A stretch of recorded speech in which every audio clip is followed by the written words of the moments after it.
咁你覺唔覺得呢個美伊戰爭開始對個市場有啲影響咧？好多買家都話：我都唔知美伊點喎，會唔會打仗咧，定係唔打咧？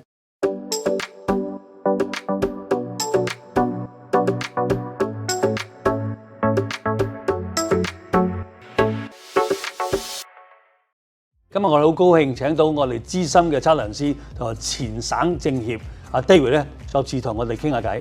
David 你好，你好，最近咧嗰啲億元離印咧就加咗噶嘛，係啊，加到去6.5%噶嘛。冇錯。喺市場上或者你聽到啲咩嘅消息咧？我聽到個消息咧，就係實施之前嘅1個月同實施之後嗰個月咧，其實就嗰個成交量係跌嘅，跌咗成40%到啦。咁當然你個成交量跌，咁你嗰個總成額都會跌啦。咁跌咗都係40%到啦。咁但係億元以外嘅成交量似乎就非常之好可以咁講。一手成交我諗第一季嚟講咧就超過6000宗，咁就我諗就13年來嘅新高啦。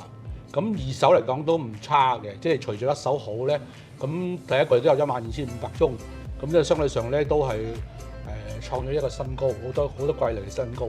咁似乎嚟講咧就撇開呢個中東呢場戰爭咧，暫時嚟講見唔到有一個好大嘅市場嘅震撼。咁個市場仍然係一個價量齊升嘅一個市場。咁似乎如果呢場戰爭唔係拖得太耐嘅話咧，去到譬如話4月份可以打完嘅話咧，咁我相信個市就會慢少少啦，因為始終有啲戰爭後遺症啦。咁跟住我諗下半年咧嚟講咧，個市都係會繼續好嘅。嗱，因為頭先你講得好啱，就整體上嗰個數字咧，就係住宅就升咗嘅。係。咁就係頭先你講個數字喺億元嗰個咧，我哋喺個市場仲睇到1、2手。頭先你講可能係一手嗰個比例會多啲啦。咁二手我哋統計埋咧，係個具體比較接近呢個數字咧。係。2月份咧就有18宗過億元成交，係1、2手加埋嘅。係。咁啊1/3咧係二手，2/3係一手。係。個比例。咁喺3月份咧就係明顯少咗嘅，有13宗。明白。咁整體上咧，就2月加埋3月咧，嗰個總成交額咧，差唔多有50億嘅。咁我哋觀察咗每一個數據咧，頭先講2月咧有一個新盤啦，咁啊天譽，因為天譽咧就恒基一個比較特別啲嘅項目，即係大平層2000幾尺。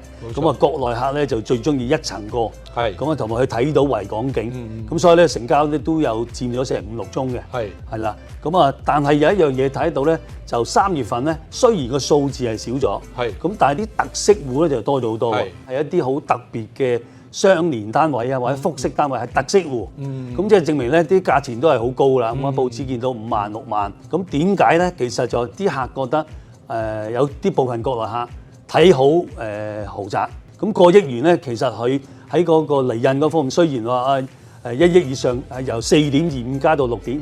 但係相對個數目咧都唔係好高嘅啫，買啲頂級豪宅咧真係唔係計嗰個即係離印係幾多錢嘅，買到心頭好唔爭嗰少少啦，因為買得咁貴重嘅物業，咁所以係心理因素多於一切嘅。明白。係啦，咁但係一手方面頭先提過啦，啲特色戶，咁而家唔買，可能特色戶就賣咗冇嘅，即係心頭好啊。明白。咁所以啲客戶咧就情願就真係呢段時間，你話好似好咗咁，但係買到先得㗎。係啊。咁喺3月份咧，即係雖然個宗數少咗，咁但係嗰個類別咧二手就多咗，因為我發覺最近咧過億元，尤其是喺傳統區，咁例如係帝景園啦，帝景園啲好傳統嘅豪宅區啦，咁同埋有啲南區嘅 house，咁南區 house 咧最近都發覺有一個現象，除咗即係二手樓咧都多咗啲捧場客，咁多咗啲係啲外籍客戶啦，喺香港嗰度住咗輪，咁不如就現租開樓，咁同埋覺得外國都係比較冇咁安全，冇錯。咁同埋啲資金咧，不如留喺香港，喺留喺亞洲，咁所以好多外籍嘅客戶。咁另外東南亞都多咗好多出嚟揾嘅，當然話韓國啊、馬來西亞、印尼啊嘅華僑其實都多咗好多，有啲基金啊、有啲私募基金都嚟香港買。咁佢可能未必一定中意買啲新樓，咁可能中意傳統嘅區。咁尤其外國人啊，成日去慣外國歐洲。佢唔介意買舊樓，因為外國啲樓歐洲70年、100年都冇問題嘅。咁你香港50、60年，咁環境好，保養得好，同埋最緊要嗰個生活嗰個配套咧，佢哋適應嘅，即係比較低密度啲啦，同埋就近海邊啦，咁亦都係即係喺啲國際學校附近啊、南區南部啊、淺水灣啊，慣性喺嗰度生活嘅，咁同出邊市區係完全唔同嘅。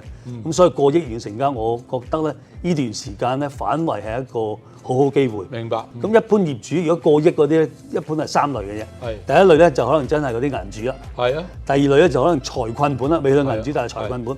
咁第三類咧好多咧就係有心賣嘅，同埋有必須賣嘅，即係必要賣嘅。咁點解咧？因為可能係年紀大啊，或者好有啱啱我有個 case 咧，就係啱啱有個外國嘅業主，佢仔女要去外國讀書，唔想我耽誤咗佢仔女嗰個讀書嗰個時間，咁情願就即係平少少賣咗佢啦。同埋最近都發覺，以往南區或者啲鼎豪咧，好多啲家族承傳嘅，咁家族啲年紀有翻咁上下，咁可能真係需要賣咗去，將啲資金有啲適當嘅調配啊，適當嘅分配咧，咁佢真係有需要去賣嘅。係啦，咁所以就呢3類咧就比較實在啲。咁有啲就佢就想保留耐啲，就繼續租等多2-3年，咁啊更好嘅先至去賣嘅。咁你覺唔覺得呢個美伊戰爭開始對個市場有啲影響咧？好多買家都話：我都唔知美伊點喎，會唔會打仗咧，定係唔打咧？咁大家都唔知。好似買大細咁，打仗咁我就個平少少賣俾你啦。唔打仗嘅時候，我就加翻高啲。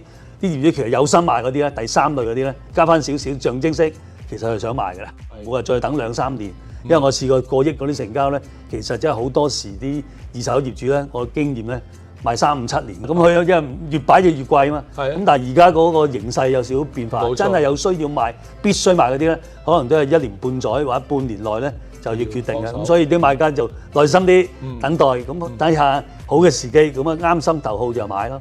同埋億元成交，我觀察到3月份咧都係啲1億至2億嘅成交多啲。雖然你個億都好似好大銀碼，但係以買到2-3千尺啊，或者啲好優質嘅盤咧，其實1至2億都好輕鬆嘅啫。咁所以我睇到個價碼咧就唔係計話幾多錢尺啊，揾啱心水，其實個價錢爭唔係太遠。